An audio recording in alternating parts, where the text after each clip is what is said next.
तर तुमच्या जे काही समस्या आहेत त्या समस्या आमच्याकडपाशी मांडा तुम्ही. आम्ही शासनाला पाठवणार आहेत आणि तुमचं म्हणजे काहीतरी शासन विचार करून तुम्हाला देईल. तुमच्या ज्यांच्या समस्या आहेत ते म्हणजे सगळ्यांची समस्या एक जरी असली म्हणजे असती सगळ्याची समस्या एकच समजा.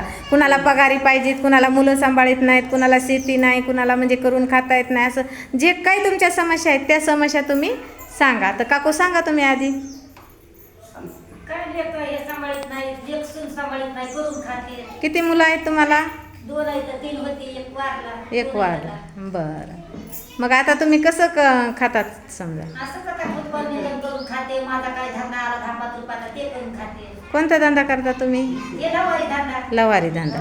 बरं. मग त्याच्यावर तुमची उपजीविका भागती का? काय धकत नाही आता तसंच थकी ते काय करावं. बरं. तुमचे मुलं कुठं असते? माझी मुलं असं एक फिरतं खेड्यापाड्याने एकानं काढले देऊळगाला जागा घेतली तिथं राहता येत. तुम्हाला काही देत नाहीत काहीच समजा? नाही, 10 रुपयाचा सारा नाही. काहीच नाही. बरं. मग आता तुमची काय अपेक्षा आहे? माझी अपेक्षा काय नाही, हायतावर जिंदगी आपली पगार चालू करा. पगार चालू काय करायला. नको आपल्याला दुसरं. ठीक आहे. तुमचे डॉक्युमेंट हे सगळे हे करून पगार पाहिजे. मृत्यू प्रमाणपत्र काढलंय का तुम्ही? मृत्यू प्रमाणपत्र काढलंय? तुमच्या मालकाचं मृत्यू प्रमाणपत्र काढलेलं आहे का? आहे का? मग आता फक्त तुम्हाला पगारीची अपेक्षा आहे. ठीक आहे, आम्ही कळवतो शासनापर्यंत.